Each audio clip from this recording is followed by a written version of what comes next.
and that we've got a proper camera angle.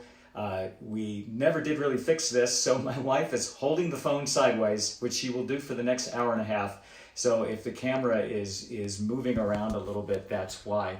And welcome everybody. Hopefully you can see me pretty clearly. And let's just check to make sure by looking on our laptop computer Facebook feed that we're looking good. Are we looking all right, Babby? I'm so excited about this workshop topic. It's up the neck Scruggs backup. And we're going to take a look at some basic ideas that you can use when you're accompanying someone in a jam session or a band. And then we'll look at some more advanced ideas too.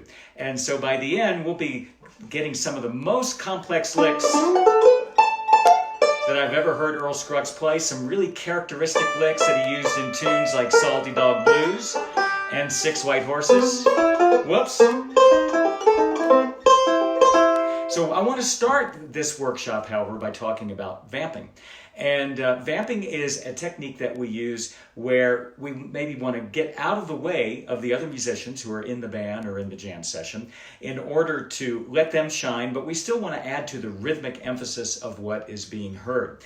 And many of you know a lot about vamping. In essence, basically one of the things we have to know are our up the neck chords. And one of the sheets that is available on the pigheadnation.com page is a sheet called Movable Banjo Chord Positions. And for most bluegrass music that we play, we only have to be looking at the top three left-hand corner chord positions for the G major, C major, and D major. Those three chords will get us a long way in terms of playing the chords that we need for most bluegrass songs. One concept that I think is important, first of all, if you're a new player, you have to learn to fret the chords. And we have what's called an F position because it's used for the F chord, and a D position that's used for the D position. Down at that's where the names derive from.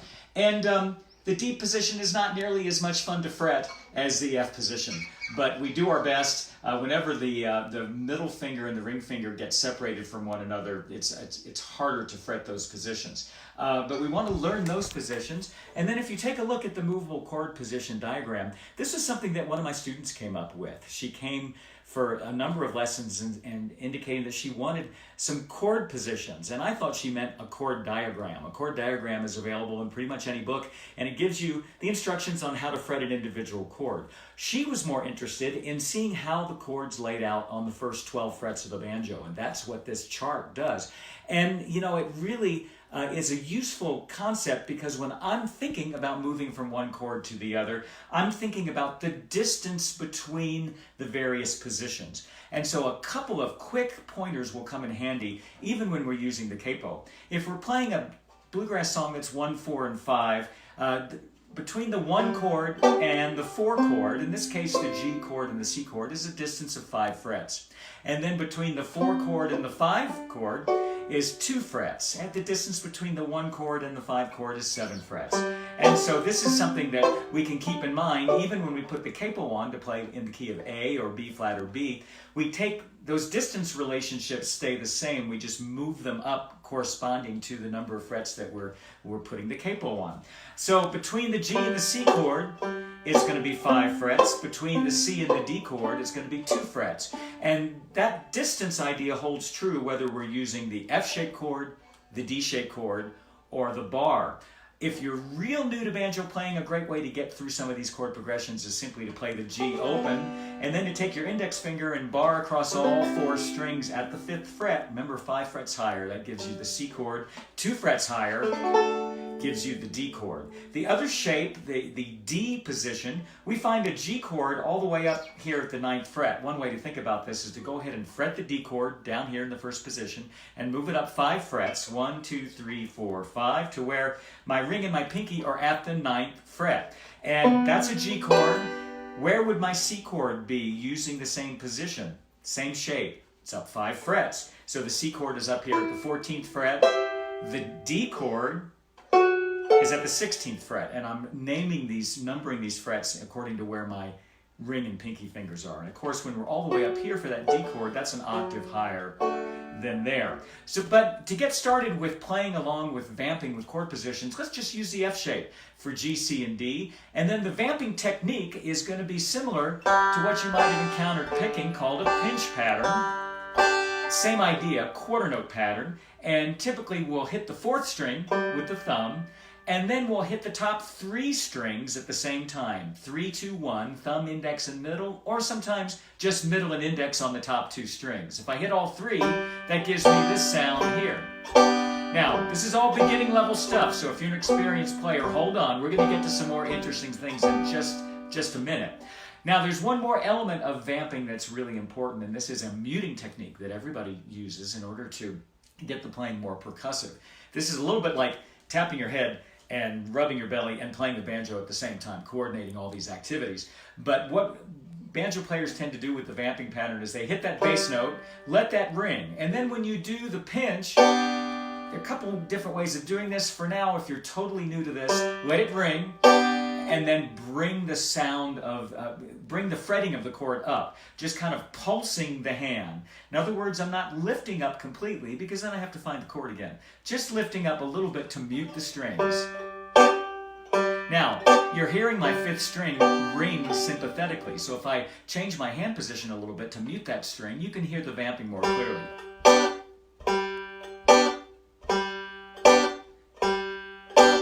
Here's that C chord. And the D chord.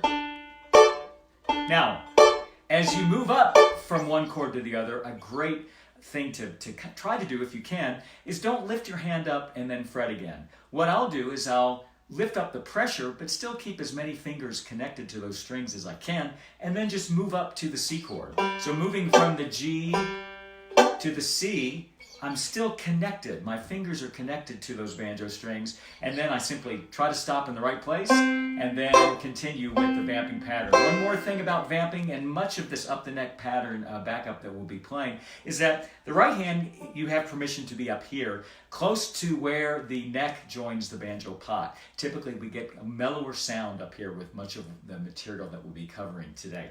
Now, more advanced vamping techniques for those of you who've been playing a while.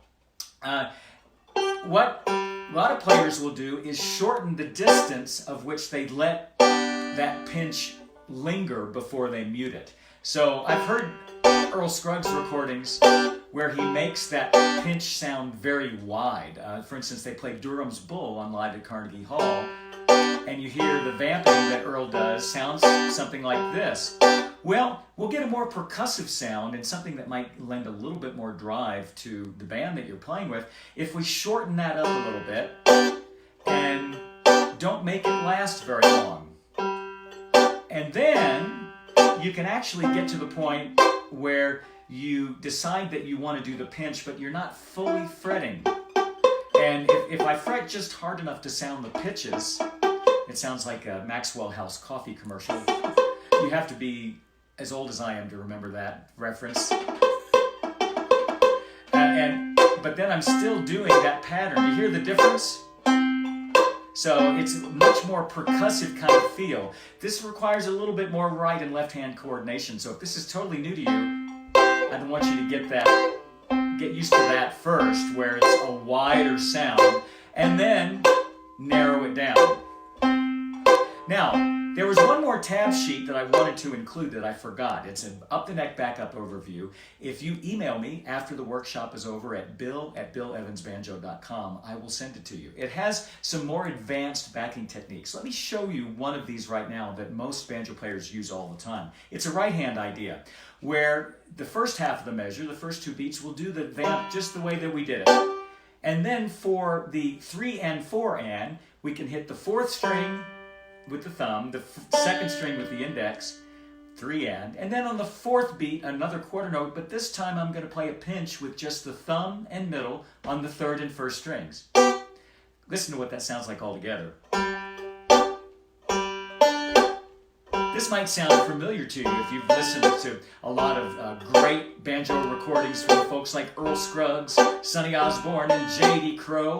Now, once we get used to this idea, notice that I'm muting again on that pinch, that third string, first string pinch. Listen again.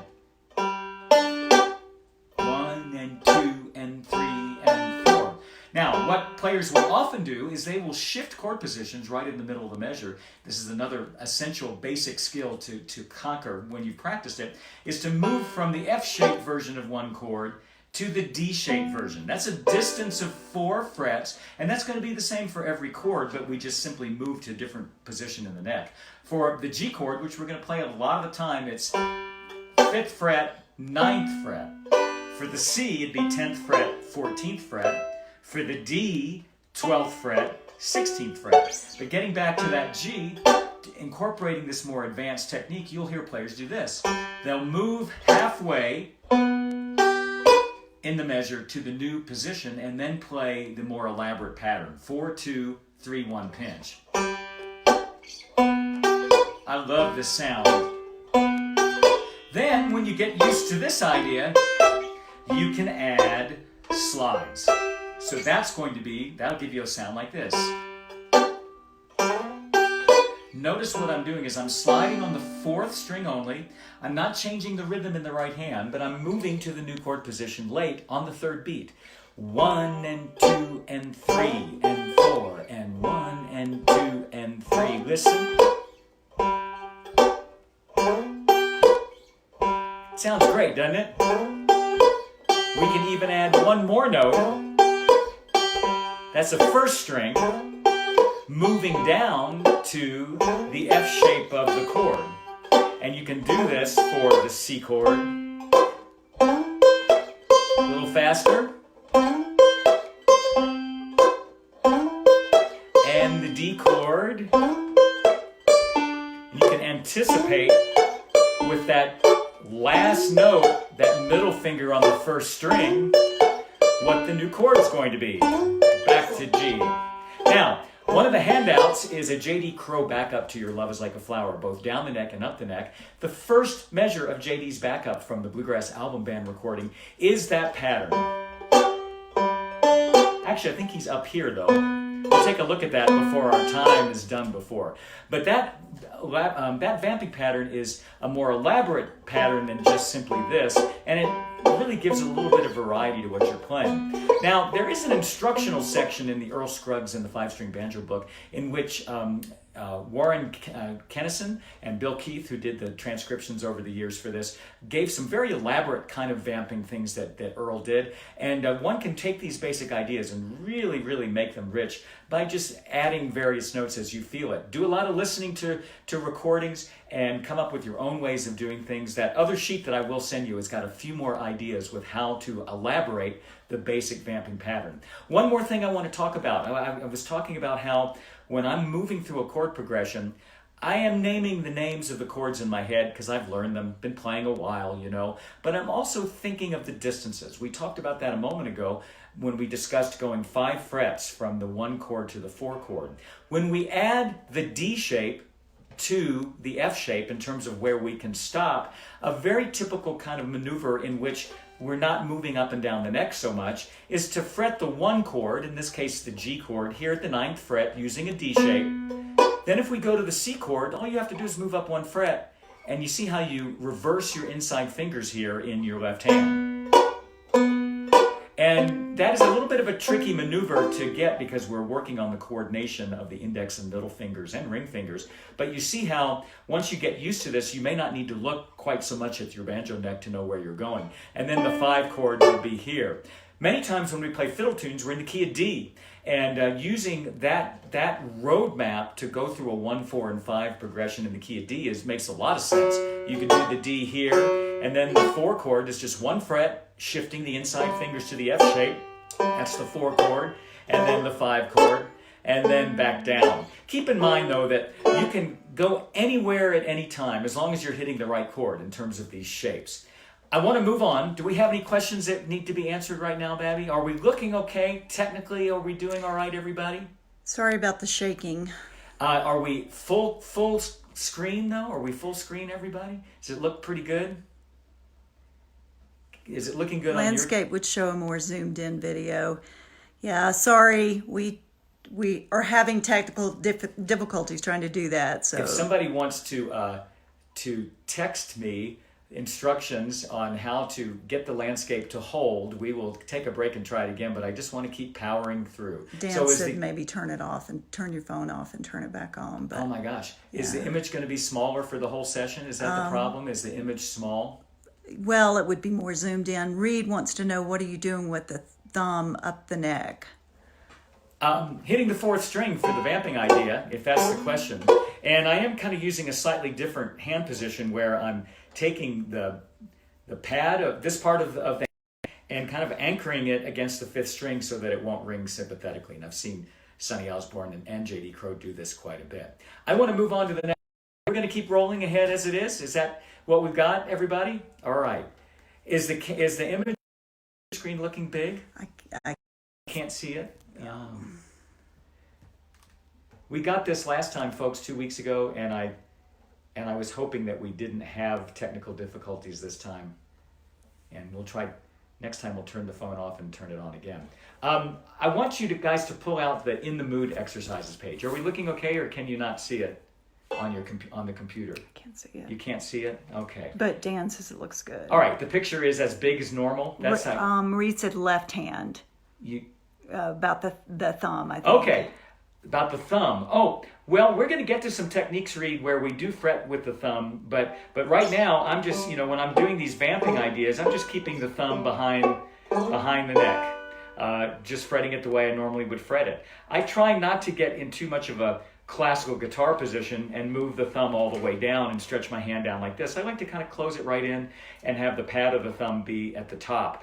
Your fretting position is going to be dependent on the size of your hands, what you're used to, a lot of different factors.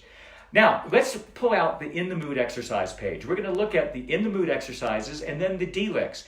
These are some very basic patterns that are easy to learn that you can just drop into chord progressions as you're playing backup that really makes your up the neck playing sound great. The In the Mood exercises, In the Mood comes from that Glenn Miller tune. And boy, you have to have been around a while to appreciate the music of the big band era. But Glenn Miller had a song in the 1930s called In the Mood. I can hear it in my head. Ba ba da ba da ba da ba da ba da ba ba ba da ba da ba da ba da ba da ba. Keep in mind that the music that Earl Scruggs was listening to when he was a youngster and in his 20s and 30s was big band music. That was the popular music of the day on radio and in live performance. In the 30s and in the 40s.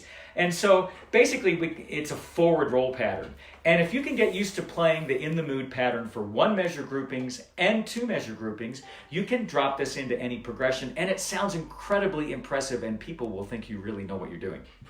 And so the basic idea, if we go to line 2 of the tablature rather than line 1, that gives you the 1 measure pattern, just a forward roll. But remember, when we're playing a forward roll, it doesn't parse out evenly. So this way because the forward roll is basically a repeated pattern of 3, so we're going to have some combination of 3 plus 3 plus 2. And here we've got,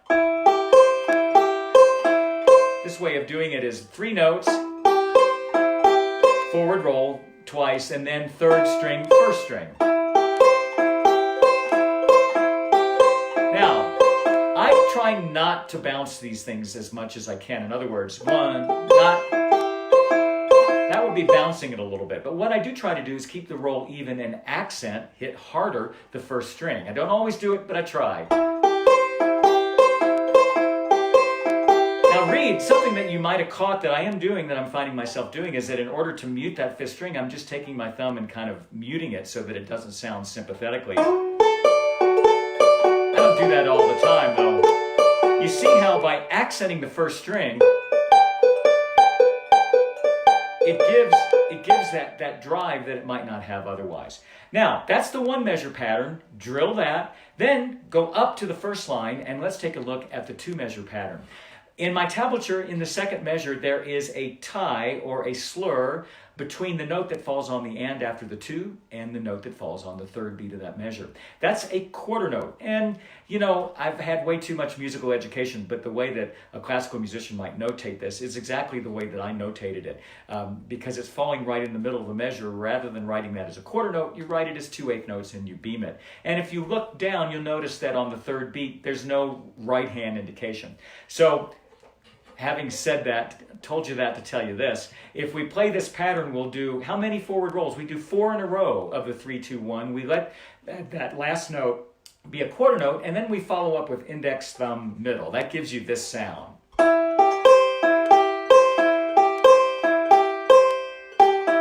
Did you hear that little pause there? 1 and 2 and 3 and 4 and 1 and 2 and 3 and 4 and D chord.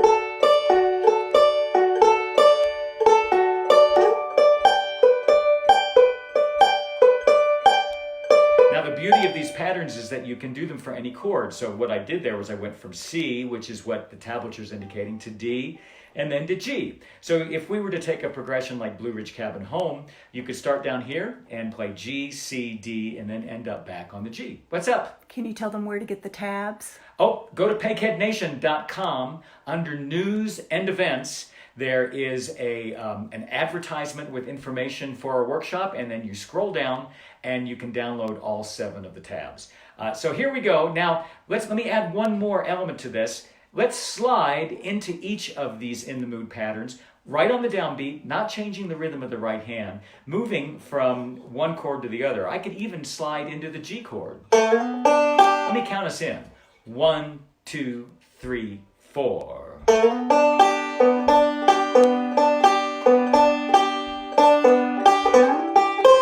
Catch that slide? Really makes it easier.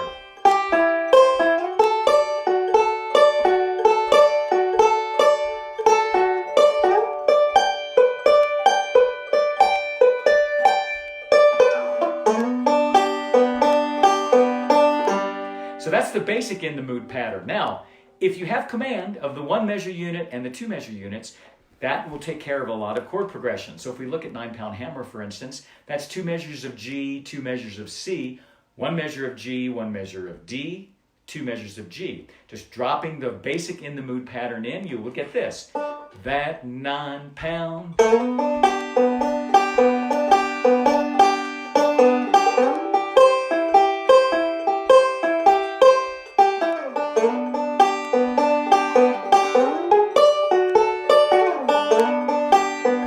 High enough. I'll go up.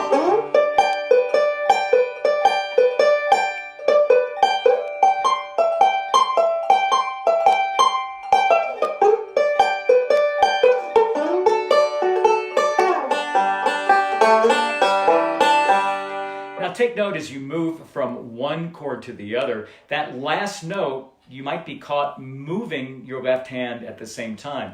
I still play that last note, and my mentor, Sonny Osborne, called those popcorn notes. And it's okay to have, it's like a rhythmic placeholder.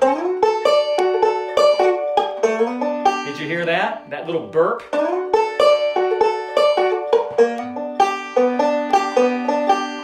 So that way I'm continuing to play the basic pattern while I move, okay? Now, let's take a look at some of the other ideas on this page. We are already down now to line 1, 2, 3, 4, 5, line 5, where it says using 4th string slides. If you listen to what Scruggs does most of the time with this basic idea, we've been sliding with the 3rd string. It sounds a little more solid to actually slide on the 4th string. And when I do that, I oftentimes will make the slide itself last the space of a quarter note.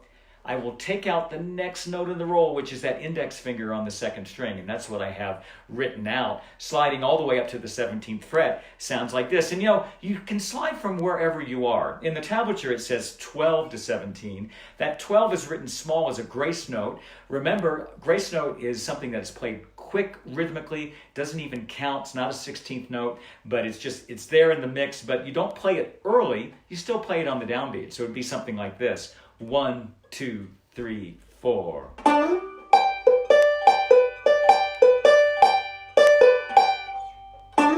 Whoops. Now, the fingers get scrunched up here, don't they? One of the things that I'll do that it's just me, and you can steal this from me and it's fine with me. I'll slide on the 4th string, but then sometimes lift that 4th string up because the rest of the pattern could be on the top 3. This tab actually has a 4th string there. It's your choice, really, as to which string you want to play. If I played that same pattern into the D chord, It's a little bit easier because I have a little bit more room in between the frets. If I played the Blue Ridge Cabin Home progression using that idea of the 4th string slide, it'll sound like this. 2, 3, 4.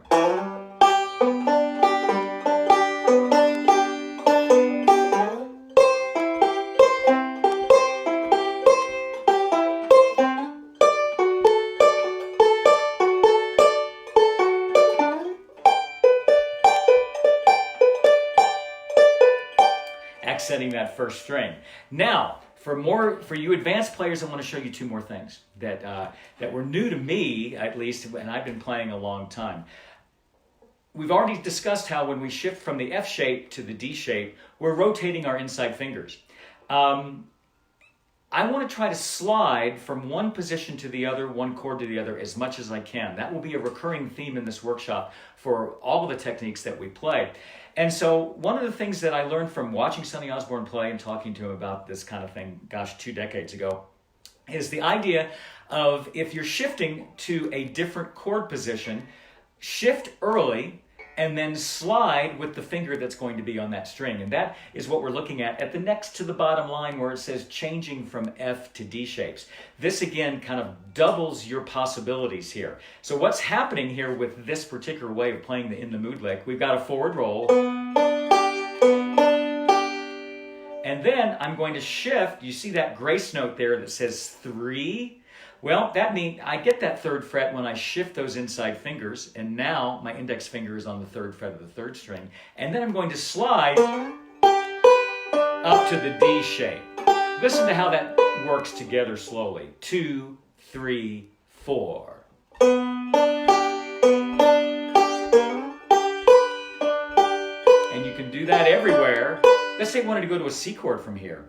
Well, I need my middle finger on the 3rd string, so let me put it there, right out of that G chord, move up 1 fret, shift again,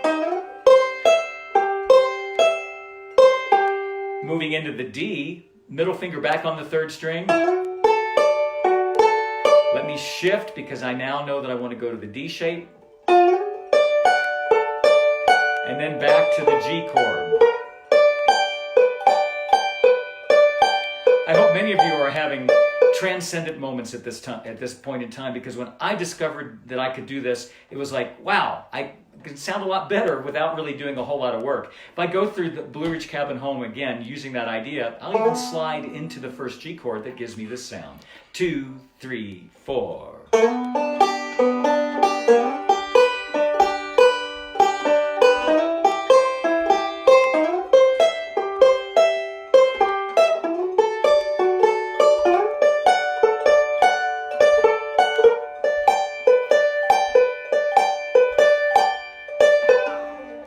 Now we've got one more item on this page, but is there a question? Yes, Mark Olson would like to know what sorts of songs would you use this In the Mood lick on? Thank you very much for that.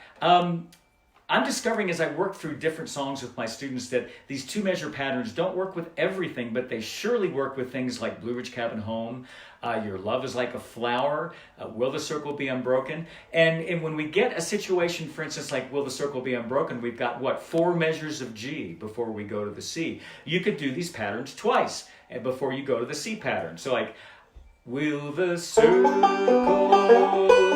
be unbroken? I did that pattern twice that we just played, and then I would go to the C chord. Where these patterns tend to not work is if you have a lot of chords in your progression that are 1 measure long. We may do other things in our backup with that kind of thing, or if we're playing Blackberry Blossom or Whiskey Before Breakfast where the chord changes are occurring every half measure, we're going to do something different. And that's going to be the subject probably of a Fiddle Tunes workshop, which we will do before too long. I want to go to the very bottom line now. This is another great moment to learn this technique, because I know you've heard it all the time. But we're going to take the basic In the Mood lick and fret the 5th string. And so if we take our thumb and go over the 5th string, and if I'm even with the index finger, that gives me a 7th chord. And that's what I'm fretting for the tabbed example at the bottom of the page, using the basic In the Mood lick, but we're not going to be hesitating now in the 2nd measure. That sounds like this.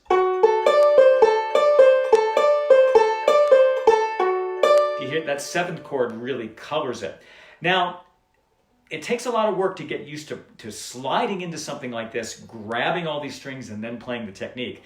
But one thing that you could do is that, let's say we're coming from a G chord into the D chord. When I slide, I'm going to contradict what I just said a few minutes ago about vamping and keeping in touch with all of the strings.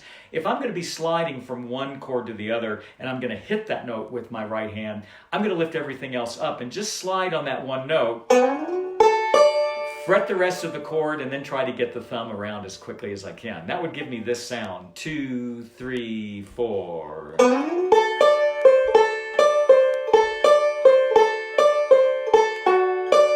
Now that's another great universal pattern that you could use for any chord in your progression. If I move the thumb down 1 fret, in this case with the D chord, it's the 9th fret, that gives a much sweeter sound. Technically, we're bringing in what's called the 6th of the chord, the 6th note of the scale. And that could be a shape that you might use for the 1 chord. If I go all the way up here for the G at the 17th fret, and then fret my thumb at the 14th fret. Now, I don't have very big hands. If I were to do this for the 4 chord, oh my gosh. Squeaking a little bit. And then the D7.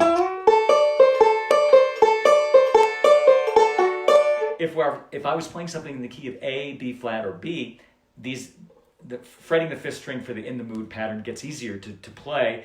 And a lot of players will keep all 4 strings down, fretting the ring finger on the 4th string. I have a really hard time doing that myself, but go for it. So that's the In the Mood exercise sheet. Again, a great pattern that you can use for accompaniment for all kinds of songs. Let me just think of one song off the top of my head that we could do. Let's do Long Journey Home. It has a lot of G chords, just using some of these techniques. Doug would like to know, if you can't reach the 5th string, couldn't you find a bar chord that would work? You could always play a bar chord. For my ear, this In the Mood pattern tends to sound good with the F shape, just because of the arrangement of the notes. You don't hear players do too much of these roll pattern techniques using a bar chord, but sure, you can. Another way of fretting the 5th string also is to fret the chord differently on the top and then use your index finger for the extra note. I did that for many years, and there'll be situations when you're playing melodic style where this will be kind of the natural way to go. These days I try to keep the integrity of the chord as much as I can and add the thumb. It hurts sometimes, but we have to suffer to be good banjo players, and this is one of these elements where we can stretch our hand out a little bit. I'm a lot more limber if I lift the middle finger up. I want to move now to the D-shaped licks. Don't forget, you can go over to pegheadnation.com, news and events, click on the information sheet about this workshop, and you can download all 7 tabs. Also, too, this is a free workshop, but we're accepting your donations. Glad you're with us. Another 2 weeks have passed since I was with you last, and many of us, or almost all of us, are at home. I hope you're finding lots of time to play. Hope you're doing okay. I'm creating these events to bring us together so that we can celebrate the banjo during this time. If you're interested in making a donation, you can go to the Peghead Nation website, go to the very, very bottom where you can leave a tip. 25% of all the proceeds are going to the IBMA Musicians Trust Fund, money that directly supports musicians in need. You can also leave a tip by visiting me at paypal.me/BillEvansBanjo. 25% again of all donations go to the IBMA Trust Fund. If you're interested in learning more about me, head over to www.billevansbanjo.com. I've got a bunch of DVDs and books to help you become a better player, and I'm doing one-on-one online lessons these days via Skype, Zoom, and FaceTime. Sorry, everybody. I'm making everybody drunk moving the camera, but I'm trying to fix this. Dan said that next time we'll turn off the phone and turn it back on so that landscape function is correct. But our picture is looking good, and hopefully the technical quality is good. Seems like the camera is leaning down a little bit, isn't it? Yeah, I'm sorry, everybody. I had to once hold the phone up to a microphone at Levelland, Texas at Camp Bluegrass to have a conversation with Sonny Osborne that turned into an hour and 45-minute conversation, and everybody in the audience was basically hearing Sonny talk through the phone, and my phone never felt heavier after a while. So we're all with you here, Babby. How's the camera looking? Is it good? Let's turn to the D-shape backup licks page. So this is, again, we're going to look at some basic ideas, but pretty quickly move into more advanced techniques. The way that we fret that D-shaped chord looks like this, and a lot of the exercises and licks that we play are going to be based around the G chord. Hold on one more second. All right, Sorry. I'm going to wait a while. Sorry, everybody. Almost there. I'm using Bill's albums to prop this up. Okay. Did we get it? I think so. How's that, everybody? I think so. All right. Awesome. Okay. So the D-shaped licks, we can start with the D chord down here. A lot of what we're going to play on this exercise sheet is using that shape to play the G chord. If you're a new player, this chord can be a little difficult to fret. Don't sweat it. Just take some time. Maybe fret the top 3 notes of the chord using your pinky finger on the first string, and then add that ring finger, which is so hard. I know it's hard, but you can do it with some practice. And then we're going to take and move that up 5 frets to the G chord. Now, most of the D-shaped licks that folks like Earl Scruggs and Sonny Osborne and J.D. Crowe created were based around moving the ring finger. So in other words, the licks that we're going to play, we're going to hold the top 3 notes, index, middle, and pinky, and then move the ring finger from side to side. And by the way, if you're an advanced player, hang in there. By the end of the session, we're going to be getting to a lot of Earl Scruggs' characteristic licks, and we'll talk about up the neck fingering with the left hand too. And we're going to get to some interesting things on this page too by the time we get to the bottom of the page. So many of the licks that we play out of this position at their root have a very simple idea happening, and that's the very first thing that I'm presenting in that first measure.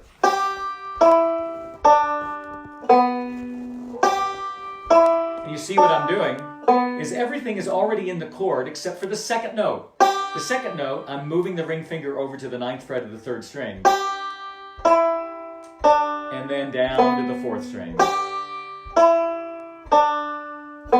I used to call this the Help Me Rhonda lick. Are you a Beach Boys fan?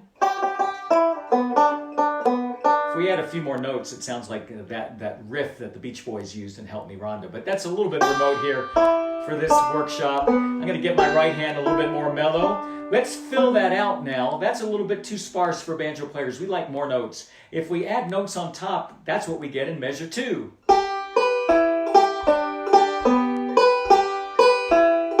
And once you get used to this, Ralph Stanley used this idea a lot. Down to the D chord. That's what we find in measures 3 and 4. If you get used to this idea, when you're playing down the neck backup, you could use this for a D lick for down the neck backup. If I take the same idea and just change the fingering for a C chord, I've got this.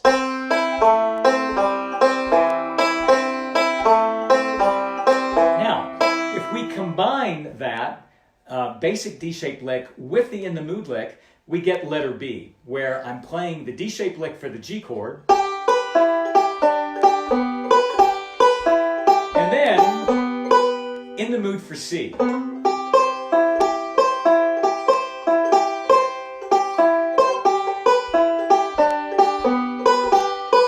And D.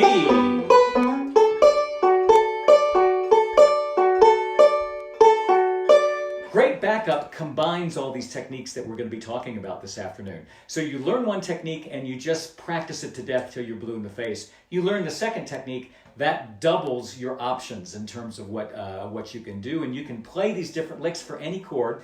But typically, as I was saying before, if we're going through a G-C-D progression, we may use one of these D-shaped licks right at the beginning for the G chord, and then go to the In the Mood or the F-shaped chord for the C and the D, and then stick a lick at the end, which we're going to get to. Trust me. Letter C now involves a little bit more elaborate way of playing the basic lick. And now we're getting into territory playing these licks the way that Scruggs created them and that Sonny and J.D. and other players elaborated on them. Take a careful look at the right hand here. It's really small. I can barely see it from here. But you will see a lot of right hand repetition. And really, the fingers that you use in the right hand is up to you. But one of the things that I noticed in studying Earl's playing on video and then spending some time with Sonny and JD is that they oftentimes did finger repetitions rather than doing the more familiar single string style, which would be an alternation of thumb and index for many of these ideas. And this first lick at letter C gives us a little bit of that repetition right there. So I've got a quarter note and then 2 eighth notes, and I'm going to play all those with the index finger, and I think that's what I've got them marked at. I'm going to be right back. Let me see. Yeah, I do. But, you know, Tom Adams, I've seen Tom Adams tab this stuff out, and he might go thumb, thumb, index. Whatever way you want to do it is fine. I'm going to use index. Then we have 2 notes of single string. In other words, we're playing on the same string. Thumb, index in the right hand, 9th fret, 7th fret, and then we end with the pattern. If you look at that measure of C at measure 9, compare it with the measure right above. Both of those licks are basically saying the same thing. This is just a little bit more linear in terms of the direction of the lick. Let's get used to sliding into everything that we do. So if I slide in this lick from the 5th fret, not written in the tab, that gives me this. Again. There we go. I played that better that time. So note that in the second measure of the progression, I'm just going back to the typical pattern as I presented in letter B. Then let's go to our In the Mood lick. D. Now, check out the tablature.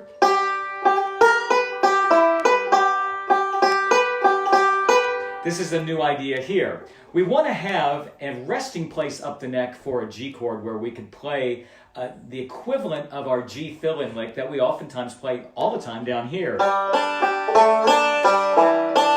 Right? So if you're used to playing Cumberland Gap, Lonesome Road Blues, Sally Gooden, up the neck breaks to Foggy Mountain Breakdown, you're used to this position. I call this a Sally Gooden position, as a matter of fact. It's based off of this D-shaped G chord, but I'm using the ring finger on the 9th fret of the 1st string, index on the 8th fret, middle on the 9th fret of the 1st string. But you know what? I'm not going to keep that middle finger fretted until I'm playing and need the note. That gives me a little bit more room to get my pinky on the 11th fret, and I know this is a tough one for everybody. I'm not fretting it with the very end of my finger, just the side of the finger. Sometimes you can choke it a little bit. And the lick there, looking at measures 15 and 16, the last 2 measures of line 4. That second measure is a forward roll. There's different roll patterns that one can use for this lick. I'm using a roll pattern that resembles this roll pattern quite a bit. Just shifting everything over to the 2nd string. It's great to get used to this up the neck G lick because this is like your resting area. When you are playing, say, the 5 chord and a 1 chord is coming, just go back to that pattern. Let's keep going on this sheet here, and now the right hand is going to get more elaborate with this idea. Still a G chord. We've got the very same thing. The first measure is very much like the first measure at letter C. But now take a look at the last 2 measures. Let me clarify here. I'm at measure 17, letter D. The last 2 notes of that first measure and the first 2 notes of the next measure are 4, 3, 2, 1. Well, we only have finger picks on 3 strings. How are we going to do that? Well, I am notating thumb, thumb, index, middle. There are other ways to do this. Alan Mundy might play something like thumb, index, thumb, middle. But what we're doing is we're going across all 4 strings, arpeggiating the G chord, hitting the individual notes, and that's called an arpeggio or arpeggiating. And if I slide in to the 8th fret, we get a sound like this: 2, 3, 4.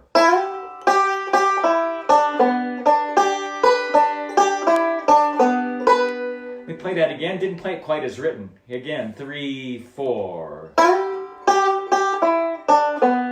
One more time.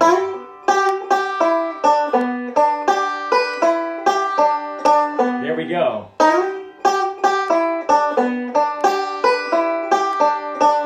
Now, the beauty of these licks is that you can do them anywhere. You can do, if you're down in the key of D or you've got a D phrase, play the exact same lick down here.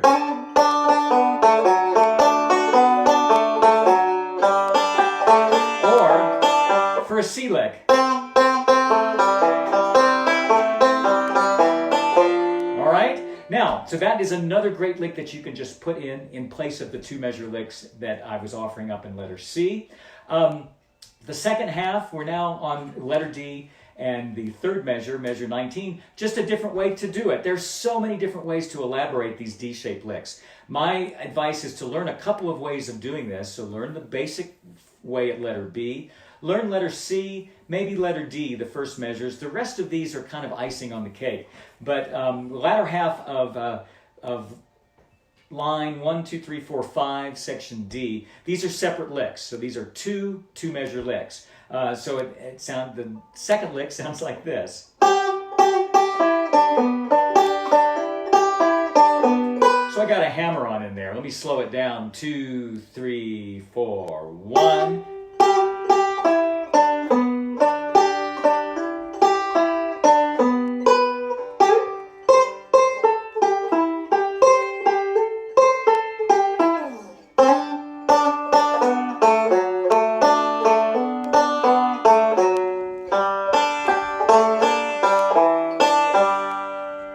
Let's look at some of the really cool licks that are happening in letters E and F, and we'll be finished up with this page. I'm moving through this kind of quickly. Do we have any questions, Babby, that we need to deal with? Not right now. All right. So letter E, another essential pattern that I know that you've heard a lot of times. My first exposure to this up the neck back up was to a flattened Scruggs Mercury LP that I stole from the Norfolk Public Library. Uh-oh, this is out there in the world now. It's too late. I don't know what the overdue fines are going to be on this. I worked down at the Norfolk Public Library when I was a high school student growing up in Virginia, and we had records that we could check out. Remember those days, you folks? And I found this flattened Scruggs album, and it had not been checked out in 15 years. And so I took it. I was going to bring it back. I never did. And it had lots of great Mercury recordings. And I had the Scruggs book, but I had not heard a lot of these records. And I didn't live in a place where I could hear much bluegrass on the radio or even see it live at that time. And I heard some of this fantastic up the neck backup, and it really grabbed my ear behind Lester's singing. And then I started to hear the same phrases coming up over and over again. And then as I got more into playing and started listening to Sonny Osborne and J.D. Crowe, I heard that they used a lot of Earl's ideas, and they altered the licks in ways that fit their own playing. So this lick at letter E, a very, very basic lick, but we're kind of upping the ante in terms of the difficulty. We have a question? Elaine would like to know, what does the T over I mean in the tab? Thank you very much. What that means is I can't decide what right-hand finger to use. You could use either the index or the thumb. I want you to be flexible with this kind of stuff, because ultimately great players will do things in different ways, and I don't want you to necessarily feel trapped into doing it one way. What I did say 5 or 10 minutes ago is that a lot of times these great players will use the same fingers across eighth notes, which we kind of teach ourselves not to do when we're playing roll patterns. But as you're beginning to see, a lot of these licks are individual notes, not roll patterns, in which case the right hand is pretty flexible. That's what that means. Letter E, one of my favorite licks. It's kind of a setup lick for a G chord before you go to the C chord. And you look at the tablature and it's like, whoa, that looks complicated. Well, what's happening here is we're going to be shifting from the F shape to the D shape. And if we take this through just note by note, the first quarter note is going to be fourth string, first string. No big deal. But then we're going to go, so that little grace note is a 5 to 9. That means that, again, the grace note means the slide happens so quickly that we're not timing it. To get this lick down, you want to practice that to begin with. When I slide, I'm only keeping that ring finger down, really, and then I'll put the pinky down, and then I'm reversing my inside and middle fingers to get the D shape. And you know what? Let me play you this lick so you hear where we're going. I should have done that to begin with. Sounds like this. 2, 3, 4.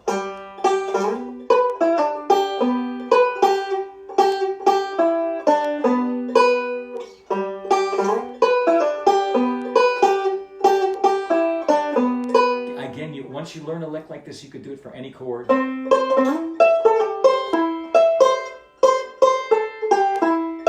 So now let's analyze this again. We've got the F-shaped G. I'm going to hit the 4th string followed by the 1st string. And then 4th string, 1st string again. Now we've got a lot to do here in a very small amount of time. I'm going to fret the rest of the chord, move my ring finger over to do the pull-off. So that's the latter half of that measure. A lot of left-hand work there. 1 and 1. Then the second measure looks a lot like some of the things that we encountered up at letters C and D.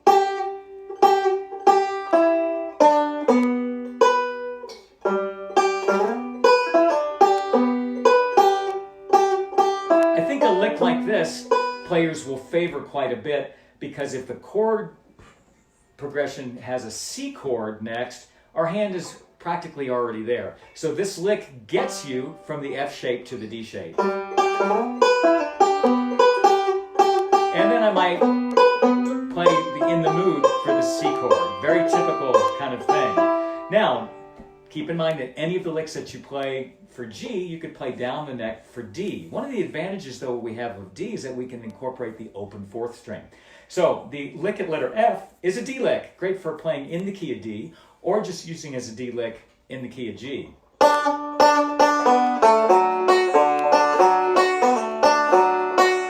Again, I'll slow it down. 2, 3, 4.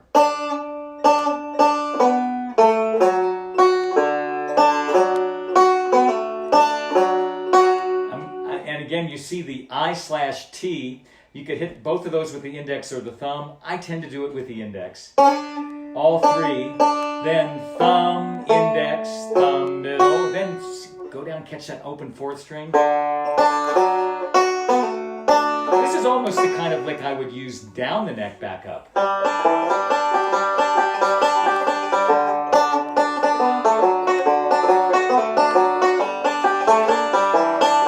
We'll do down the neck back up in another workshop, I promise. Another great down the neck D lick is the last line, the first measure, measure 28. Is that what it says? No, measure 25.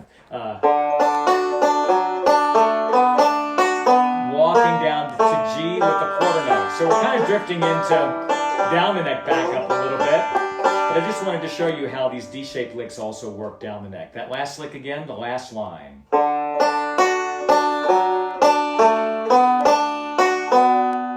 Walking down. And I've got some right hand repetition there at the end of the first measure. I'm going to play this with thumb, thumb, index. You could use thumb, index, thumb if you wanted to. And then our standard G fill and lick.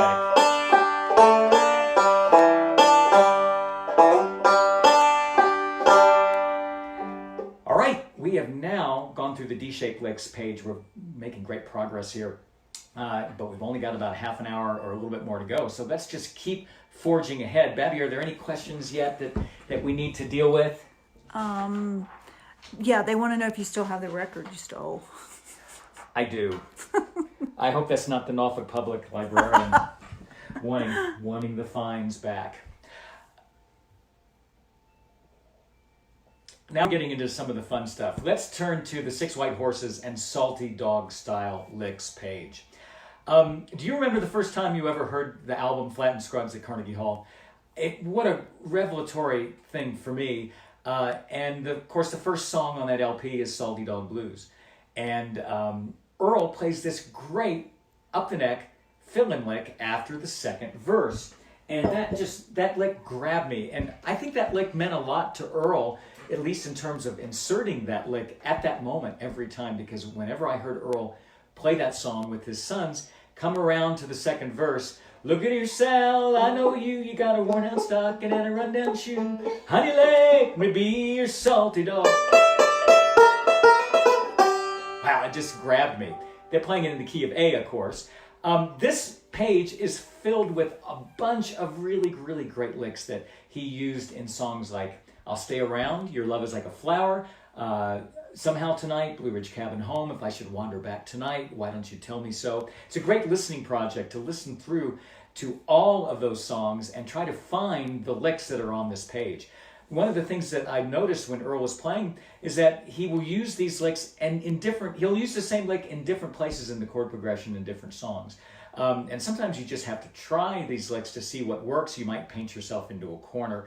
One thing that I would be careful about is adding some of these hot licks that are in the middle to the bottom of the page at the end of a chorus before it's somebody's solo, because these licks are going to extend out and you're going to be stepping on another instrumentalist if you do this. When you hear Earl use these licks, they're usually in the middle of the verse or the chorus, or they're bridging the verse to the chorus as the Salty Dog Blues lick works.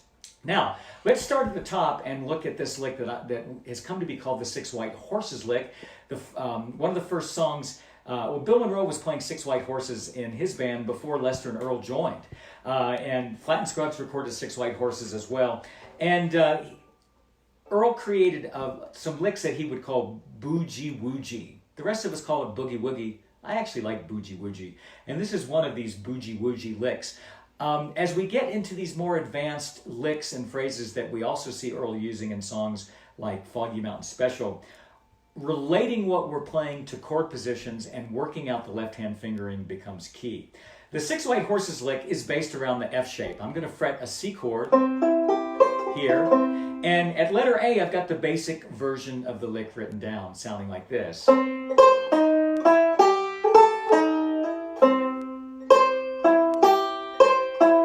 That second measure is an in the mood pattern variation. Listen again to the basic lick.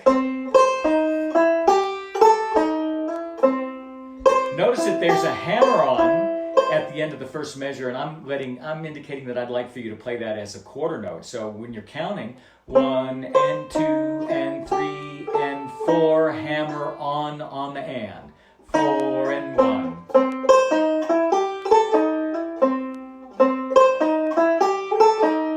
Now, Earl played it also this way, and my good friend Larry Cohey from El Cerrito, California, great luthier and player, when I've seen him play this lick, and he watched Earl, he grew up in Middle Tennessee and got to see Earl a lot, you'll see this, just sliding into it. So that's another way to do it, just sliding into it rather than hammering on. You could also play the two notes as articulated separate notes, and that's what we find at letter B. And when I do that, I'm actually going to go thumb, index instead of two thumbs, because the first note of the next measure is a fourth string, which has to be played with the thumb. So instead of playing three notes in a row with the thumb where I have to move down, I'm going to play thumb, index, and then that prepares my thumb to go to the fourth string. So letter B.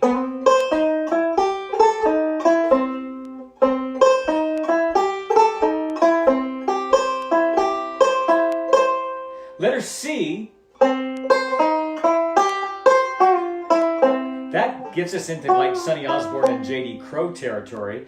I'm pre-choking that lick, and the tab doesn't really indicate that. 1 and 2 and 3, and I'm going to fret my ring finger on the 10th fret and pre-choke it, and then come down and hit the 9th fret. Again. Idea. And then letter D is a J.D. Crowe idea. Again, we'll have to do another workshop on J.D. Crowe style banjo, but you'll find that with this F shape, when we're playing the In the Mood lick, we're moving in and out of the notes that we're using to fret the chord. So for instance, I'm going to move my index finger over to the 3rd string, fret the index, and then go to the middle finger on the 9th fret. That's the normal position of that finger. Then the next idea, index, normal position, move my ring finger over here, and then back again. So you see how you're moving in and out of the F-shaped chord. I keep the pinky finger down all the time. Another way to do this, though, is to use the pinky right there if you wanted to. Now, so that is using the possibilities of the position to get some interesting notes. If we try to search for more blues notes, like the lowered 7th and a minor third. That gets us into the territory that we're getting at lick D. There's a really famous J.D. Crowe lick that sounds like this for Ocean of Diamonds, and that's using this idea of the seventh notes and the blue notes. In other words, I'm just going 8, 10, 8, 10, 8, 10, 8, 10. Chuck Berry kind of ideas. So you see that lick at letter D has got a 10th fret. We're going to choke it, and again, the tab isn't indicating this, and triplets. And then come down on the choke.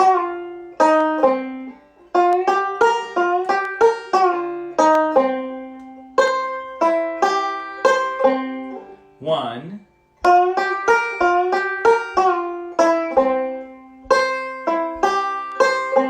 So where do we use these 6 white horses licks?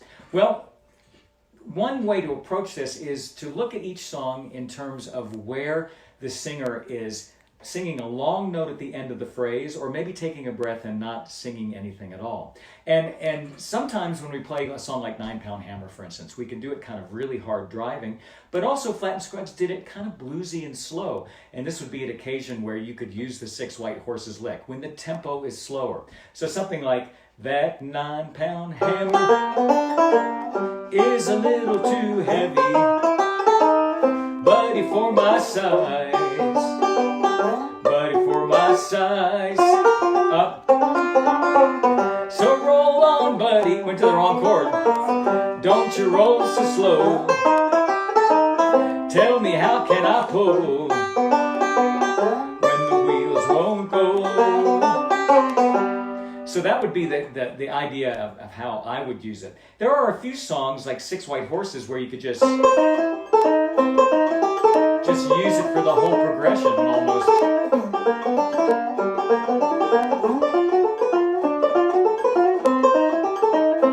So forth and so on. So listen to how your favorite players use this lick, and then recognize that and keep that in mind as how you would place that lick.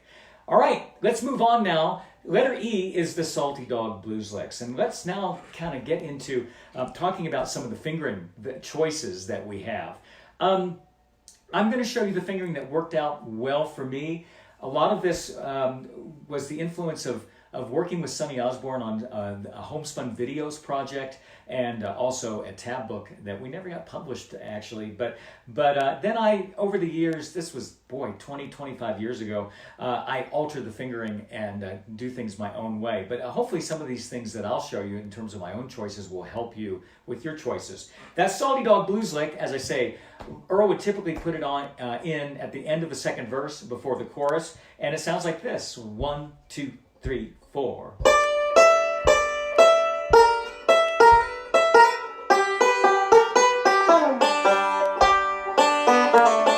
Now, the two measures at the G that I've got for the G chord there, Earl didn't play because he started to sing on the chorus. But let me show you one aspect of the fingering that is going to come up with this one lick that you're going to hopefully use in the other licks that we'll cover in this workshop.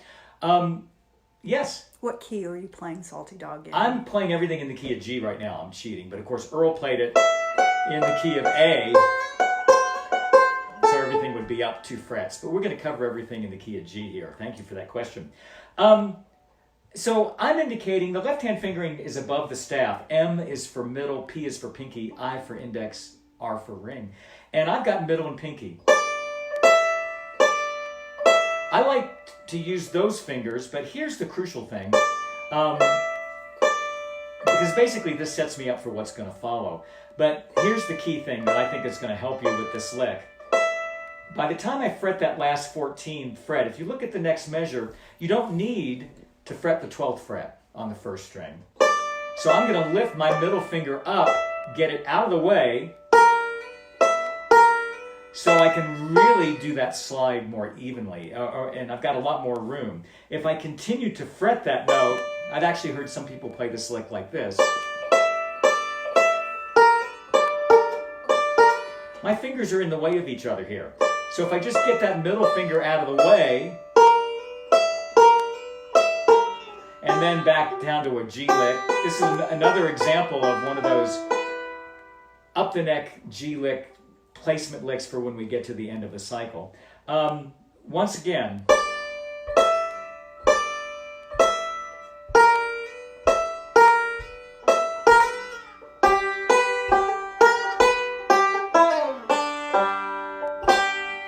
couple of nice G licks, one after the other. If you're not singing it into the microphone, go for it. Notice that these slides are timed as eighth notes. 1 and 2 and 3 and 4, and then that last one is a grace note. So da da da da da da da. Getting the timing on those slides that we're going to find in all these licks is really crucial.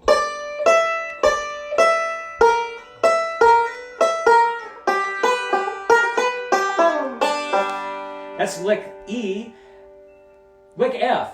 I have heard Earl play in I'll Stay Around, the second verse. By the way, we did a workshop 2 weeks ago on working up Scruggs style solos, and if you scroll all the way down my Facebook page, you'll find it. It's an 1.5 hour long workshop with instructions on how to download the tabs, and I'll Stay Around is one of the pieces that we covered in that session. Earl uses this as a backup lick for the second verse of I'll Stay Around. He also uses it for Your Love Is Like a Flower over a G chord before it goes to the 5 chord, a D chord in the chorus. And I know you've heard this lick before. It sounds like this. 1, 2, 3, 4.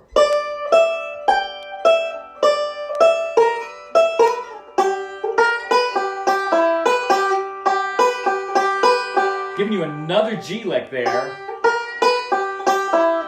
And that time a Foggy Mountain breakdown roll in the second measure to kind of flesh it out.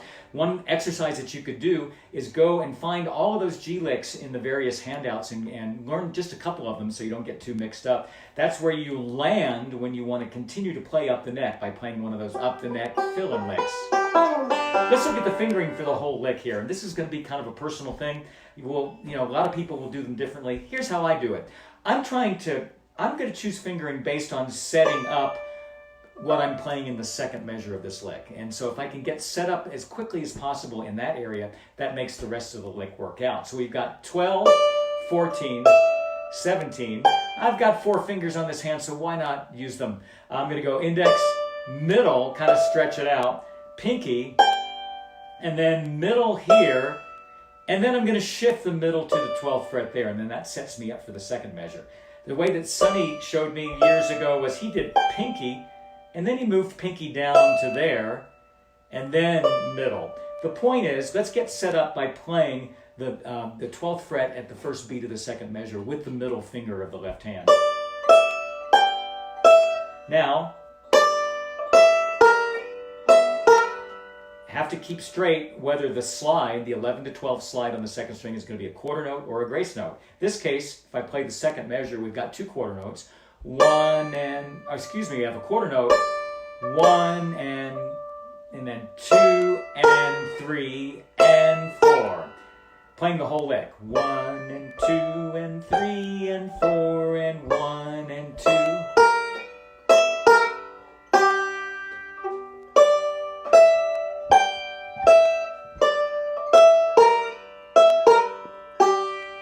I think the way that Earl used that in Your Love Is Like a Flower, he played a G lick. It was spring when you whispered these words, dear. The flowers were all blooming so fair. So he just played those 2 measures and then went right into the 5 chord. You could also use these licks. A lot of our progressions will end with 1 measure of G, 1 measure of D, 2 measures of G. Let's see if that would work for like 9-pound hammer. That 9-pound hammer is a little too heavy. Buddy for my size, buddy for my size. I think that works pretty well. So as you learn these licks, go find where and how Earl used them, and then try them in different locations on your own as you play to see what works. By the way, a great play-along application online that I use that a lot of my students love is called Strum Machine. I don't have any financial connection to it, but it was created by a good friend of mine named Luke Abbott, a young man from the Santa Cruz area. And for $5 a month, you can play along with hundreds of bluegrass songs as setting the key and the tempo, and you get the chord progression appearing right in front of you. I started using it a couple months ago, and I love it for us, and this is a great way to try placing these backup licks in different locations. All right, let's go to lick G. This is something that Earl used in the chorus of Blue Ridge Cabin Home, and he played it, I think, for every chorus. The lick sounds like this. The rhythm is we have an eighth note, a quarter note, and an eighth note. So that's going to be 1 and 2 and 3 and 4. Listen again. 3, 4. Now sometimes you might want to mute that fifth string, or you could let it ring. Ba ba ba ba ba. Sounds a little bit ragtimey. 1, 2, 3, 4. Now remember, we want to get our middle finger on the 12th fret of the first string for the second measure of these licks so that we can set up the next thing. Now that phrase is exactly the same as the second measure of lick F.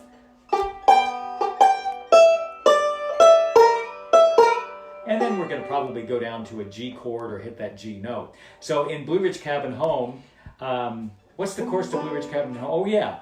Oh, I love those hills of old Virginia.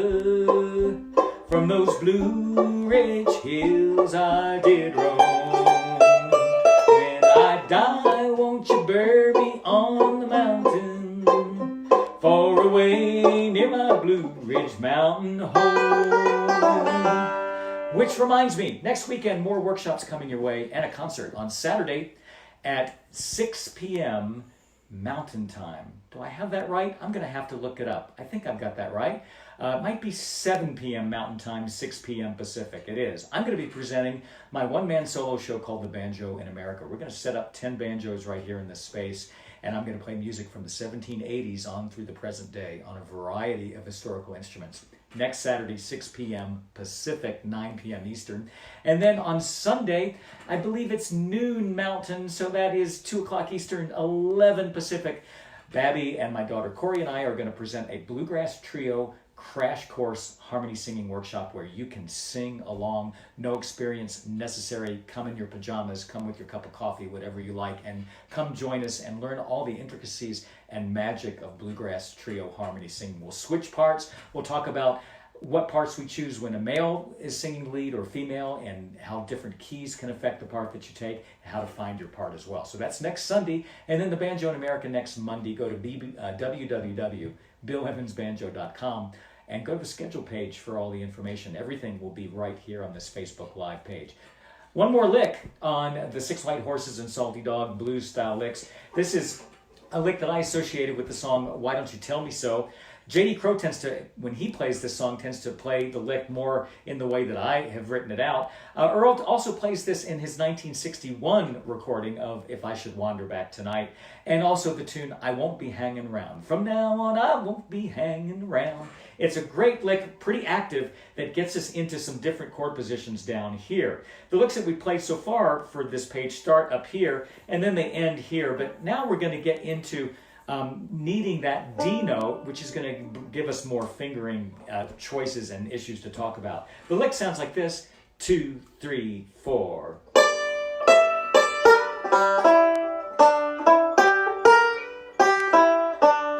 And then I'll end with an 8th fret 2nd string. Let me try it a little bit better. 3, 4.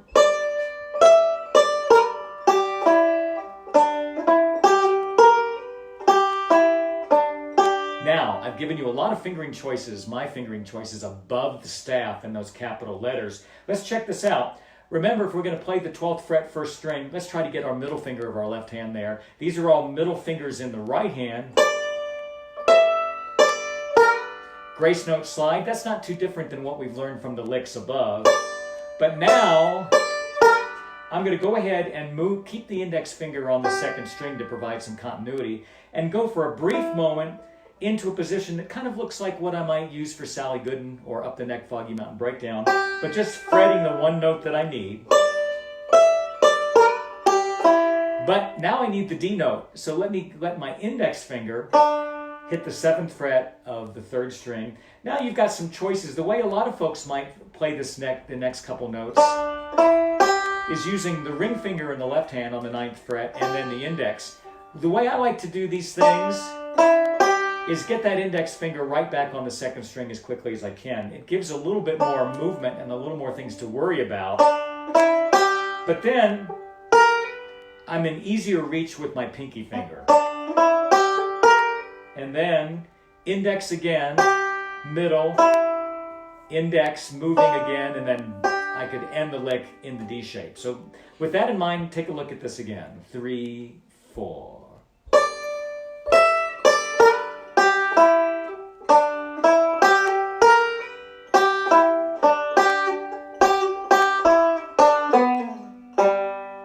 Another way to fret this might be something like this. Let's see how it would work out if we stayed here. Well, that's good, but now I've got to lift everything up to catch that second string 11 to 12 slide. Some people will play that with a choke, by the way, too. So that's why I like to get that index finger over to the second string as quickly as I can. And then when I know that I'm going to be in that D shape, I can get my middle finger on that second string and play one of my D-shaped licks to get back to the beginning. Man, I can't believe how much we've covered here.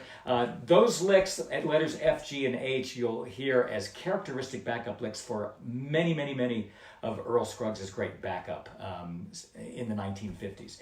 All right, any questions, Babby? Not yet. We're moving on. I hope we've got anybody here at this point. We're getting into high cotton, as they say. Now we're ready to look at the mixing up the neck backup techniques page. And this is where we can put it all together, and depending upon how you mix these techniques up, it'll come out a little bit differently every time. And so as you gain control and command over these licks and you can hear them, start listening to some of your favorite backup recordings from Scruggs and Crow and Osborne and see how they combine these licks. This is just one sample way of doing it.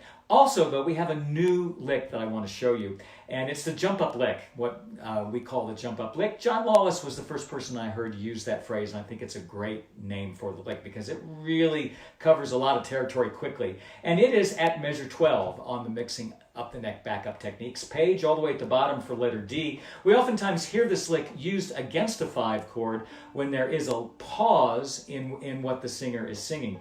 And remember we played this fill-in lick, or excuse me, this backup lick for the G chord, where we shifted from the F shape to the D shape? Well, the jump up lick starts the same way. So we've got 12 and 12, and then sliding from 12 to 16, and I'm going to try to get as much energy out of that as I can. As you play faster, you'll be able to hear the slide more.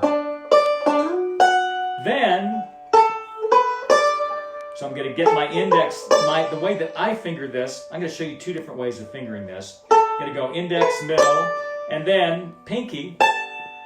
Now we're at the D chord that would be a bar chord way up here, but we're just going to fret that with pinky, and then let me play the whole lick so you can hear what it sounds like. I should have done that first. I got to remember that. It sounds like this. 2, 3, 4.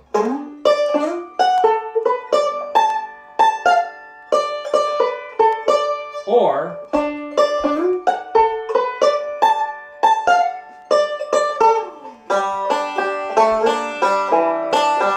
so let's unlock this lick. We have a D sliding up to the 16th fret. Then we're going to play 14, 16, 15. There are a couple different ways of fingering this. You can stay in the D-shaped lick here, but on the Boogie Woogie Earl sheet, I'm indicating that we play this lick by going index, middle, index. Either way is good. Then pinky, it's going to go up to the next location where we have a D chord. That's going to be the bar shape of the 19th fret, just hitting that one note. And then a slide. And then I'm going to do that second string with the index, with the middle finger of the left hand. Then move down.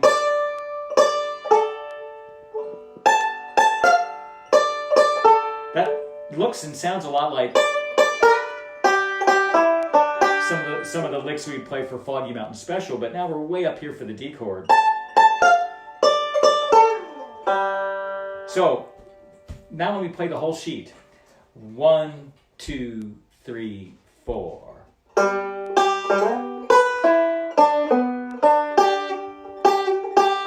anticipate the C. 6 white horses lick. In the mood with a fretted 5th string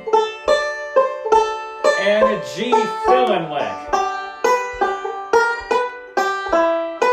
Catch our breath. A D lick. D-shaped lick. C in the mood. Here comes our jump up lick.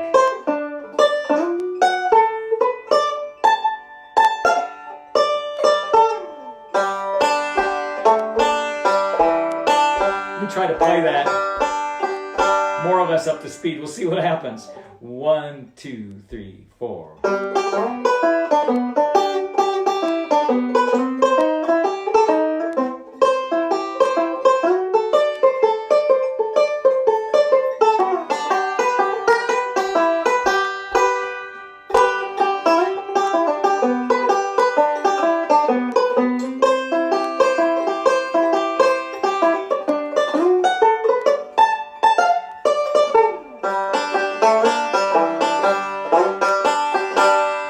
One thing that I did is I shifted all the way down the neck to the lower position for that last G chord.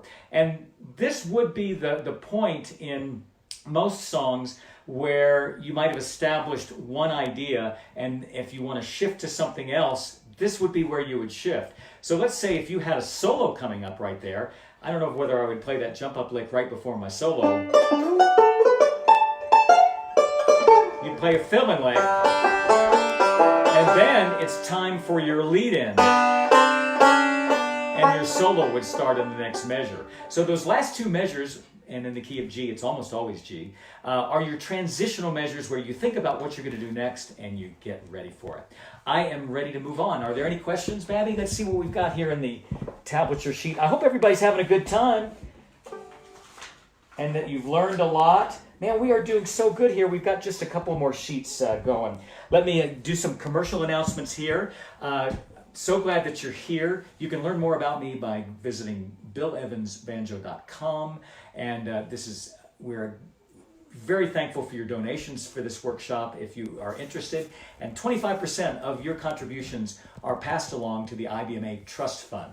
You can go to the pegheadnation.com page on our workshop, and at the very bottom there's a tip jar. 100% of those proceeds go to me, and then I donate 25% of that to the IBMA Trust Fund. Or you could head over to paypal.me/BillEvansBanjo. Also, if you head over to BillEvansBanjo.com, I've got my 2 dummies books, I've got 9 DVD projects, and my brand new CD with guitar great Dan Crary and bass player Wally Barnick. So head on over, and also I do one-on-one lessons. Email me at bill@BillEvansBanjo.com. We'll create a program that's designed to meet your goals, and we'll cover any topic that you want to, from Scruggs to melodic single string theory, working up solos, improvisation, progressive playing, traditional playing, and much more. Is there a question? Yes, Chris Aggs would like to know, would you bring the right hand away from the bridge for the jump up lick? Yes. Yeah, I think the only lick that we've played so far, that's a great question, Chris, and I hope you're doing okay over there in England. And this is about the time that you normally would be at Sore Fingers, and Babby and I were there 2 years ago. We miss being in England, and we hope to come back soon. About the only lick that we have covered so far that Earl maybe might play in almost, in the same position that he would play lead is that Salty Dog Blues lick. He really wanted everybody to hear that, but most of the time, you've got a whole range here where you can get different sounds. So if it feels like it's a little bit too mellow way up here, you could end up here. Go for where it sounds good. Another issue too for me is that the farther I get away from the bridge, the looser the feel of the string is. And so if I want to be more accurate, if I move back a little bit, I feel the string push back against my finger in a way that I feel like I know where I am a little more accurately. Any other questions? Yes, Jim Kornmeyer would like to know, would you use any of these licks if you were trying for drive? Well, that's a profound question. The answer is yes. The issue is playing these licks with drive. As I instruct you here, I may not be doing a whole lot of drive, but certainly the In the Mood lick basically a forward roll pattern.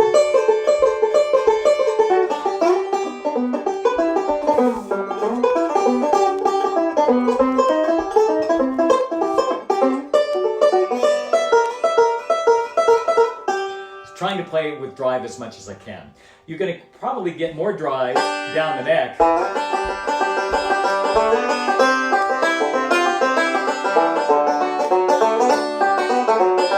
Try to get that drive up the neck too as we can.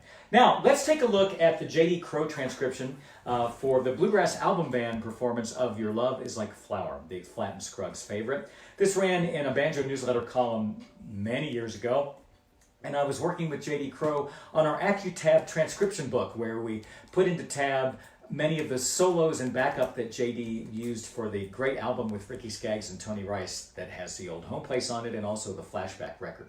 That tab book is available from me. Check it out. Yes, what's up? Tyler. Hi, Tyler. Hi, Tyler. He's with those licks Earl would do on the top string up the neck. Would he use his thumb or index finger? Or just index and middle? We haven't gotten there yet. I don't think. I think we're talking about this lick, right? That's a bunch of 17th fret licks, and we're going to talk about that in just a minute. So when we get to the Boogie Woogie Earl sheet. So hold on. I'm going to go ahead and fret this in the key of B, because that's the key that J.D. and Tony and Doyle play this song in on the Bluegrass Album Band recordings. The first verse, the top of the tab, is the down the neck backup, and if you're looking for some great ideas for down the neck, this is a great place to start. The chord progression did not get written in on the B&L tab, but you can figure it out. I want to play you that down the neck real quick, and we will cover down the neck backup in a future workshop, but boy, this is a great example to start with. It sounds like this: 1, 2, 3, 4.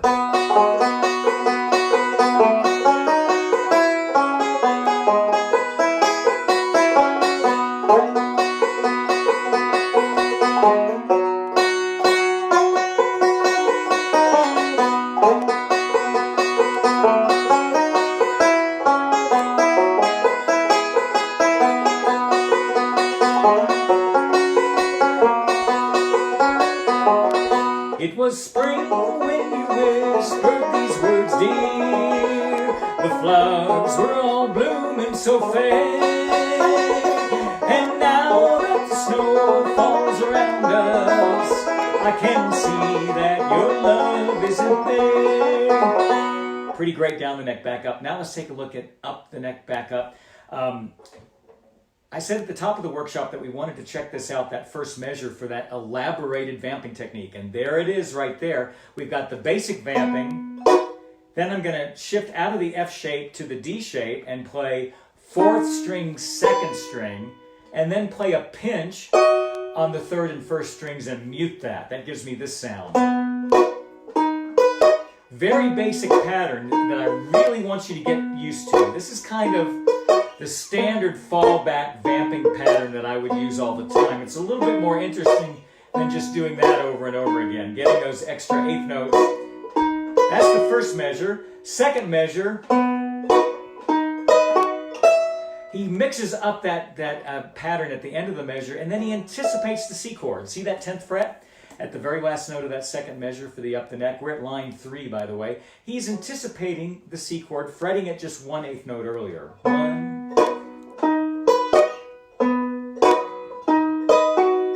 Then we have an in the mood pattern with a 7th.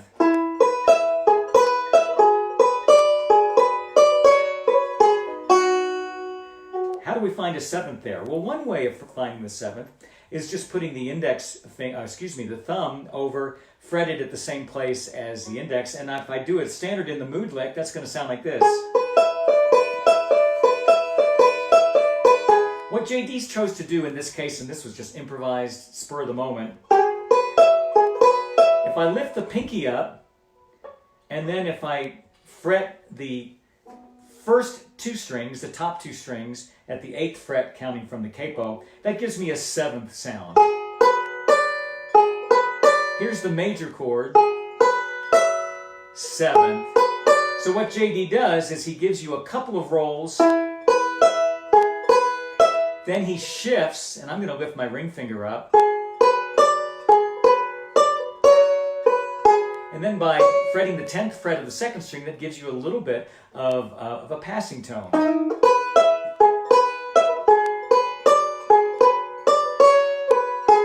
Then that last note would be a popcorn note because we're going to be shifting positions. We're now looking at measures 5 and 6 on line 4. We have a really wonderful D-shaped lick. Remember I was saying that there are many different ways of playing this, and when we transcribe things from these great players, it's great. You'll find more ways to do them yourself. The way that JD played the D lick this time is like this.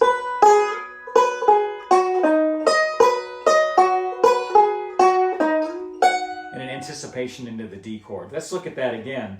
We're going to hit the 5th string, 1, and then and 2, and then hit the 8th fret again on the and after the 2. I'm going to go thumb in the right hand, index, slide, index again. 1 and 2 and. Now you see how I'm set up now for the D-shaped chord for the 1 chord. I'm going to call it a G because I'm just thinking of it in terms of what I would be playing if I didn't have the capo, but it's really a B, right? So 1 and 2 and now.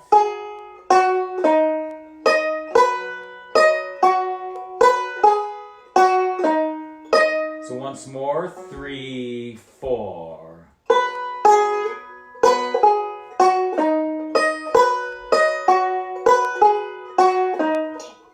Anticipation into the 5 chord, which in this key is going to be F sharp, in the mood.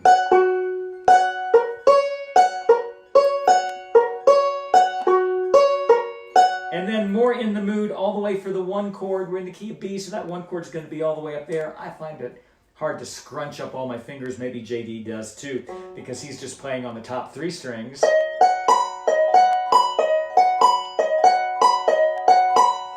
And then going into the 4 chord, which is an E chord, and in the mood with a fretted 5th string. Boy,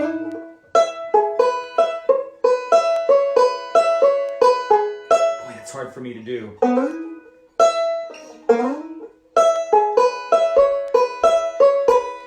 Now, we're at the bottom line of the tab. We have 1 measure of the 1 chord and 1 measure of the 4 chord. A quick D-shaped lick, sliding up on the 2nd string. Down, and then a D lick. And then finally our familiar filling lick. So you see that with this up the neck from JD's playing, when in the hands of a master player, they're going to mix all these techniques up and then add their own sensibilities to it. So that, again, that's what makes this so rich. Let me try to play this whole backup now from beginning to end. 1, 2, 3, 4.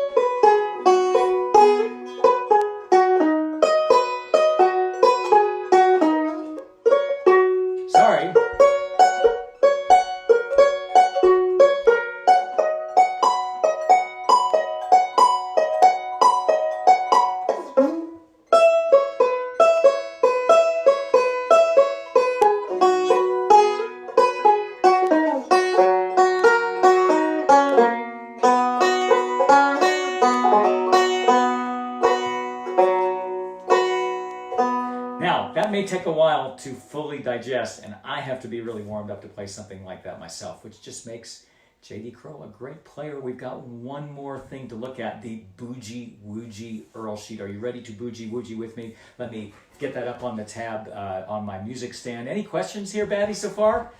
What means in line 4, last measure, the small s? What does that mean? Ah, thank you. That was Ludwig. Yes, thanks, Ludwig. I really like your 9th Symphony, by the way, Ludwig. It was fabulous. On the 5th string. Yes, right. What's happening there, you know, the written music, we try to convey all the subtleties of what's happening, you know, in real playing. And what I was trying to get there, if we take the whole lick,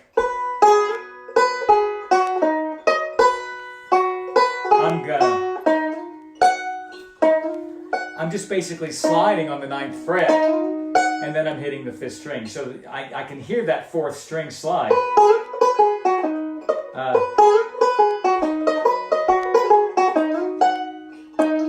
And then that leads into the... What page are you on? We're on the J.D. Crowe backup, Your Love is Like a Flower, line 4, last measure. And you see on the 4th beat there's an S after that 9th fret 4th string. So that just basically means, you see the next note is the 12th fret on the 1st string, and I'm just sliding up as I go to the D chord. So again, it's that idea of trying to connect things the best that we can. All right, one more sheet here, and this is the Boogie Woogie Earl sheet. And we have done a lot of these licks already.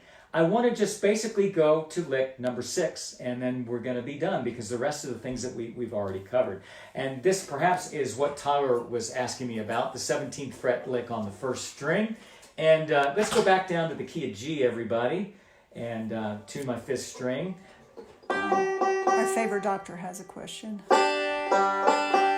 Could Yes. you briefly talk about the step-up bridge height as far as up the neck ease of playing? What's optimum in your opinion? I like the power of a higher bridge, but it's harder to get all the up the neck notes with as much ease. Higher bridge, now that might mean higher action. But generally, a lot of players will, especially if you have a radius bridge, may have a higher bridge. I think Bela Flex bridge is, mine is 5/8 of an inch. Bela may have 1 inch. The higher the bridge, of course, you might have to refit the neck a little bit. You don't want your action too high. And so if you have a banjo that is fit for a 5/8 bridge and you just put a higher bridge on, it's going to make the action higher. That makes all of this up the neck playing a little bit tougher. If you're really at home with a higher bridge, which makes sense, J.D. Crowe plays with a slightly higher bridge than the standard 5/8. You may want to refit the neck to adjust the action. Was that answering the question? Yes? Good. All right. No question that these licks are tough to play. Banjo setup is another whole topic, and there are entire web pages where people argue about their preferences. I don't like action to be too low because I want the banjo to be alive, but if it's too high, negotiating these up the neck licks can be really tricky. So a lick that we hear Earl Scruggs play in backup a lot and also use in leads is this idea of the 17th fret.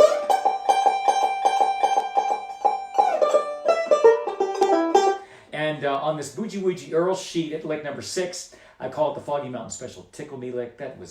I created that name, okay? And it is something that Earl uses in his second solo, the middle solo in the tune. But also if you listen to Down the Road and many other tunes, especially a lot of early stuff from Earl, he tends to use this idea as a backup lick. I once mapped out all the ways that he used this in the song Doing My Time, and I think I came up with 4 with the help of one of my students, Jan Threlkeld. Jan, if you're out there, hi. And we discovered that Earl did this 4 or 5 different ways, and the big difference is when you decide to leave the 17th fret and go back down to the 12th fret can be different. So as you map those out and try to learn the different ways that Scruggs played them, you want to pay attention to that. This is the way that he uses the lick in Foggy Mountain Special. And I'm indicating going up with the middle finger. You could go up with the index finger. A question that always comes up is what fingers to use. I think in the Earl Scruggs book himself, or or in an interview that Tony Trischka did with Earl, I think Earl indicated use whatever fingers you want, and that he would alternate, sometimes use the index and middle, sometimes use the thumb and index, sometimes use the thumb and middle. You could even do like an alternating thumb roll on the first string, thumb, index, thumb, middle. However, when I've heard Crowe and seen Crowe and Sonny Osborne do this, they do it the hard way. It's the hard way for me at any rate. They tend to do the index and middle in alternation, and a lot of times, rather than maintaining the standard hand position, again, they'll do that idea where the 5th string is kind of catching right here. That gives you a different pick angle. And man, I need to just sit and do this for a couple of hours. Is that all right with you, Babby, if I just sit and do this for the rest of the day? Okay. The whole idea is that we're going to alternate with the index and middle, but man, you want to try to make it sound even so that you can't tell which is the middle and which is the index, and then make the rhythm really straight. So in other words, if you're sounding like this, that's not too good, or that's not too good either. Whoops. That's not very good either, unless you're in the key of A. So you sit. Now, once you get the hang of it, this idea of anchoring with this part of your hand makes sense. Now, when we choose to leave the 17th fret, we're going to go down to the 12th fret. I've indicated a middle finger here. I've just noticed that lately I like doing this with the index finger. I've got a little bit of a fingernail here, and I can slide right on that fingernail. And then when it's time to go back down, I'll go ahead and slide down with the index finger past the 12th fret, and then I'll grab it with my middle finger.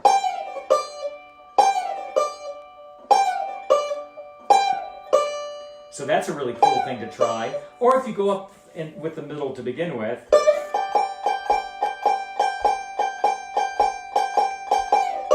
you just move the middle down. So that the lick as it occurs in Foggy Mountain Special sounds like this. 2, 3, 4.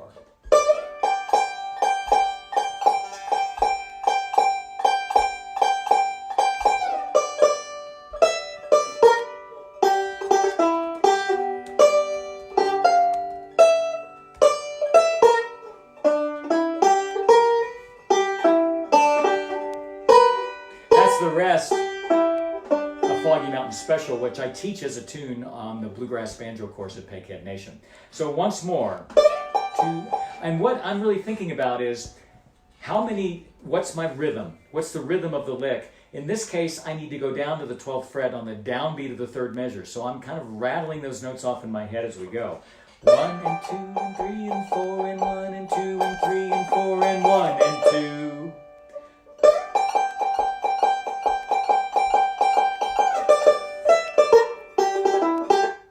So that's how I play the Tickle Me Lick. And check out Down the Road and other tunes to check out how Earl uses this in backup. Also, I believe the Bluegrass album band version of Down the Road has JD playing some of the same licks. For Sonny Osborne and the Osborne Brothers, there's a wonderful CMH CD called Bluegrass Collection. It used to be a double album where Sonny and Bobby revisit a lot of old classics from Bill Monroe and Flatt and Scruggs and the Stanley Brothers. And Sonny is playing some great, great sounding backup on his wonderful Flathead Granada.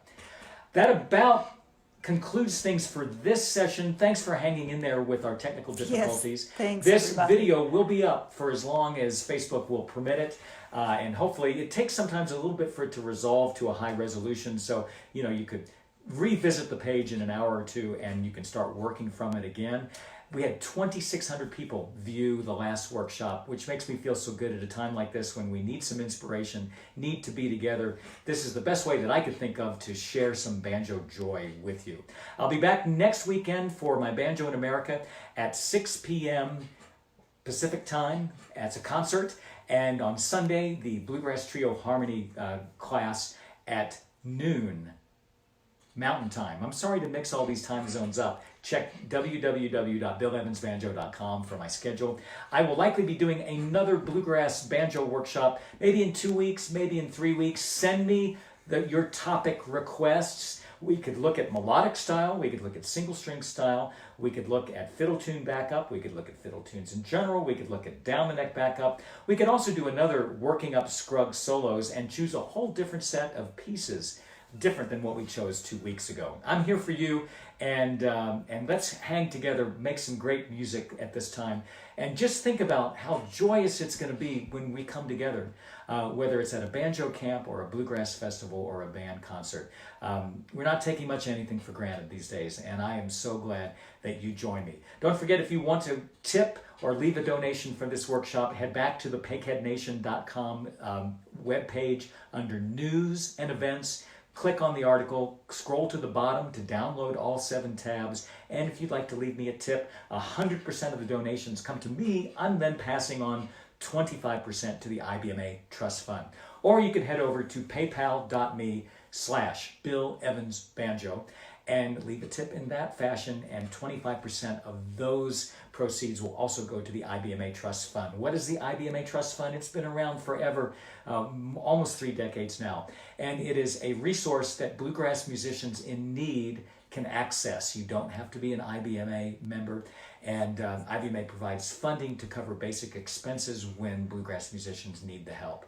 And, you know, I imagine a lot of us need help these days. This is the way of reaching out and helping those in the professional bluegrass music community. I hope to see you guys again soon. Thank you so much for joining me.